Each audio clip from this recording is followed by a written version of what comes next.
Hello မြေ channel လေးကနေပြီးတော့ပြန်နေကြိုဆိုလိုက်ပါတယ်ဒီနေ့တော့ဘလို့အတွဲဆက်မိမိလေးနဲ့ထမင်းစားကောင်းစီမဲ့ဟင်းတွဲဆက်လေးတွေကိုမိကချက်ပြပေးမလဲဆိုတာကိုဗီဒီယိုလေးကိုအဆုံးထိကြည့်ပေးပါဦးရှင်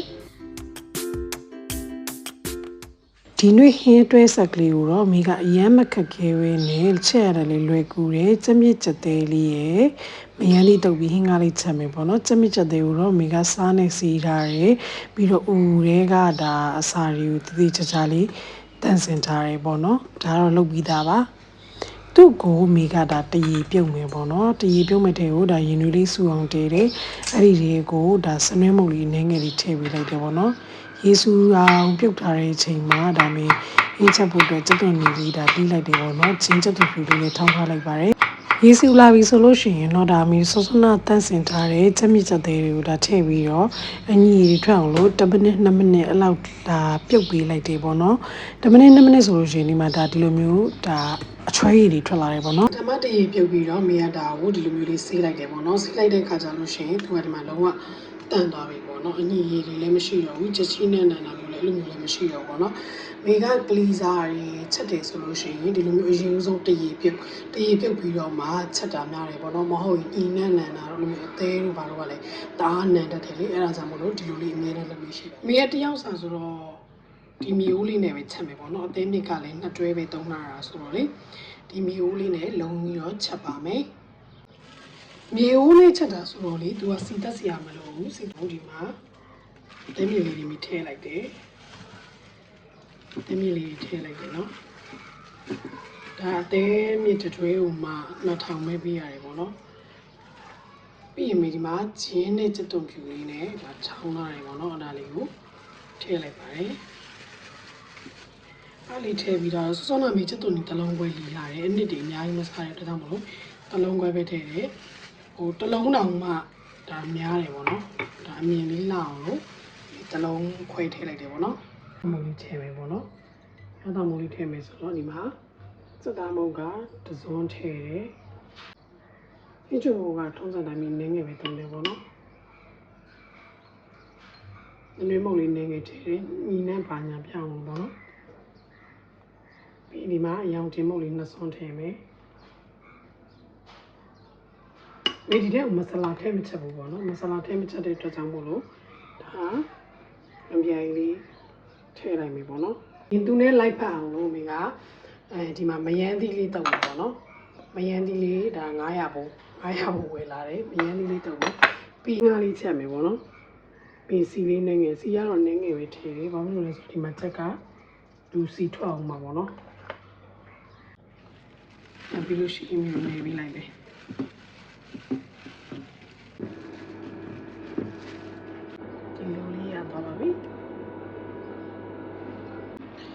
ပြီးတော့မြေဝန်းနဲ့ချက်တာဖြစ်တဲ့ကြောင့်မလို့ဒါမီးရတော့အနှိမ့်ဆုံးထားရမယ်ပေါ့နော်။ဒီမီး400လောက်နဲ့ပဲချက်တယ်ပေါ့နော်။အဲဆိုလို့ရှိရင်ကဝတ်သားပဲဖြစ်ဖြစ်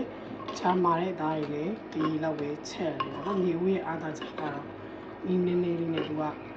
အနည်းမြန်တယ်ပေါ့နော်။အေးအေးလေးနဲ့ချက်ရပါ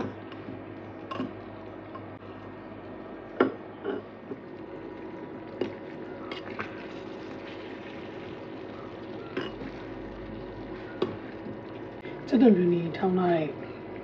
စုံလေးကိုဒါစုံချင်းရည်လေးထည့်လိုက်တယ်ပေါ့နော်။အဲ့လေးထည့်ထားပြီးတော့မီးအနှိမ့်ဆုံးလေးနဲ့ဒါဒေထားပြီးလိုက်ပါမယ်။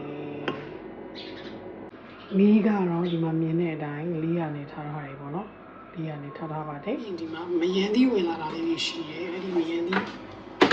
ဝင်လာတာလေးတွေကိုမယန်းတုပ်စားမယ်ပေါ့နော်။မေရှိမှာမယန်းသီးတစ်ခေါက်တုပ်ပြမှုလေဒါပေမဲ့ဒီတစ်ခေါက်တုပ်တဲ့ပုံစံနဲ့မတူဘူးပေါ့နော်ရှေ့တစ်ခေါက်ကပုံစံတော့ကြတော့ပုံစံတစ်မျိုးလေးတုပ်ပြရတာဒါအခုကဒါနောက်တဲ့ပုံစံတစ်မျိုးပေါ့နော်ဒါပမာတုပ်ပေါ့နော်ပမာတုပ်လေးတုပ်ပါမှာတော့မယန်းသီးက4000စီအေးလားမသိပါဘူးအဲ့လိုကတော့တိတိလေးတွေပေါ့လေကိုကတော့နည်းနည်းကြီးရယ်အဲ့ဒါလေးတွေကိုဒီမှာထပ်ပိုင်းလိုက်တယ်ထပ်ပိုင်းပြီးတော့လေဆာလေးဒါခွာလိုက်တယ်ပေါ့နော်လေဆာလေးတွေထုတ်လိုက်ပါတယ်ပြီးရမယန်းသီးတုပ်ရဟင်းခါရချက်တဲ့မြေဆိုရမ်းလိုက်တယ်ဒါကကြာပြီပေါ့နော်ဆိုတော့ ဗီဒီယိုအရှိတွေမတင်ဘူးလားတွေ့မှာပေါ့နော်အဲ့ဒါမချက်စားလို့မတင်တာပေါ့နော်ကိုကရေတောက်ဝိပြန်ချကျင်နာတော့အစားတောင်းနဲ့ဝိပြန်ချတယ်အဲ့တော့ຫນွေရာသီကအကောင်းဆုံးဝိချမယ်ချိန်မှာဘာဖြစ်လို့လဲဆိုတော့ကျန်တဲ့ရာသီဆိုလို့ရှိရင်ຫນွေနဲ့မိုးနဲ့ဆောင်းမှာပေါ့နော်ဒါရေတောက်ရတာဆက်ပြီးပေါ့နော်ຫນွေမှာဆိုလို့ရှိရင်ရေတောက်ရတာဆက်ပြီးပါတယ်ရှင်ဒီမှာဖယုံသီးလေးရှိတယ်အဲ့ဖယုံသီးရဲ့ဟိုဒါကျုပ်လေးပေါင်းမယ်ပေါ့နော်ဒါတော့နောက်နေ့မှလုပ်တော့မယ်ဒီနေ့ကတော့ဒီနေ့ကထမင်းစားမှာဖြစ်တဲ့အတွက်ကြောင့်မလို့ဒီဖယုံသီးလေးကတော့မလုပ်တော့ဘူးကဲပြီးမင်းတို့ဒါလေးကိုပပလေးလိမယ်ပေါ့နော်အဲ့နိုင်ကြများပေါင်းနိုင်ကြများပေါင်းအောင်ပြီးပါမယ်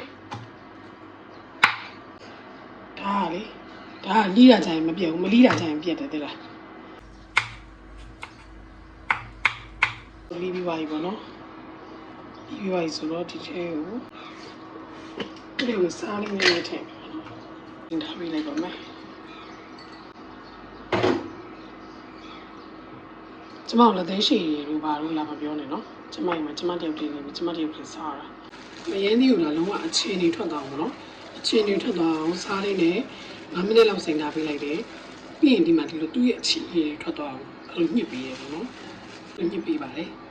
အဲ့လိုညှစ်ပေးတော့အခြေအနေထုတ်လိုက်တယ်ပေါ့နော်ကဲဒါနူးနေပြီပေါ့နော်နူးနေပြီဆိုတော့မိသားလေးကိုမီးလေးနည်းနည်းတင်လိုက်ပါမယ်ဒါမှမြန်မြန်လေးစီးပြန်သွားမှာပေါ့နော်ကဲဒါဆိုစက်တဲမီလေးစီးပြန်သွားတယ်ပေါ့နော်စီးပြန်သွားပြီဆိုတော့ဒါရှာပြီဒါပြီဆိုတော့လည်းအင်ခါလေးချက်ချလိုက်ပြီပေါ့နော်အဲ့လိုမျိုးလေးမှာစူနေရပေါ့ဘယ်လိုလဲသူမအေးဘူးပေါ့နော်အဲ့ဒါလေးသဘောကျနေတာပဲညှို့ချမယ်ဆိုတော့မင်းတို့ဒီထဲကိုဒီဟာစက်တုံးလူလေးပါပစုံကြောက်ပေါ့နော်ပစုံကြောက်ကမေး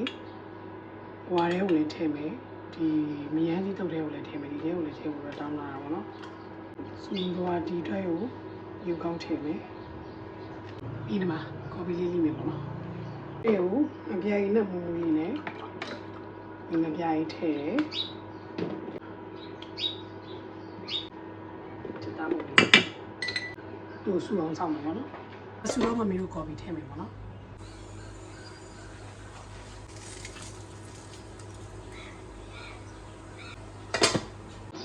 အဲ့ဒါဆိုရင်မျိုးအင်္ဂါချက်ထားတဲ့အချိန်မှာဒါ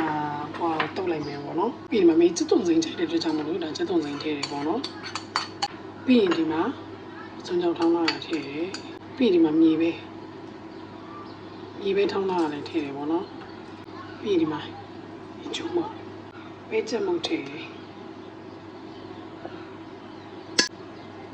ရုပ်ဒီမဆက်ဆက်လေးစားမယ်ရုပ်ဒီမုတ်ထည့်တယ်ပြီးရင်ဒီမှာဒီပြားကြီးထည့်ပြီးတော့စီထည့်တယ်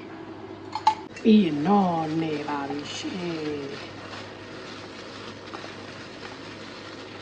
Oh my god ကောင်းမွန်တော့ရှင်